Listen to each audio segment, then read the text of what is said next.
కాకి హంస కాగలదా? ఒక ఊరిలో ఒక కాకి ఉండేది. అది ఎప్పుడూ హంసలను చూసి ఆశ్చర్యపోయేది.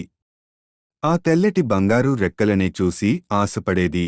నేను అలాంటి అందమైన హంసలాగే ఉంటే బాగా ఉండేది అని అనుకుంటూ ఉండేది. ఒకరోజు కాకికి భిన్నమైన ఆలోచన వచ్చిందట. నేను నీళ్ళలో ఈత కొట్టినా పూలపై పడితే అంటే అటువంటి హంసలాగా అందంగా ఉంటుంది కదా అని పెద్ద సంకల్పంతో మొదలుపెట్టింది. అదే రోజు నుంచి కాకి వాటిని నేర్చుకోవటానికి ప్రయత్నించిందట. కాని గాలిలో ఎగరడం అలవాటు లేకపోవటం, నీళ్లలో ఈత కొట్టకపోవటం, పూల రేకులు తినడంలో సమస్యలు. కొద్ది కాలంలోనే అలసిపోయి అప్పుడిప్పుడెలా ప్రయత్నిస్తుంటే కాలు చిక్కుకుపోయింది. తన శరీరం స్వభావానికి కూడా పనిచేయకపోవడంతో ఈ విధంగా ప్రయత్నించటం వలన అర్థం లేదు అని తేల్చుకుంది.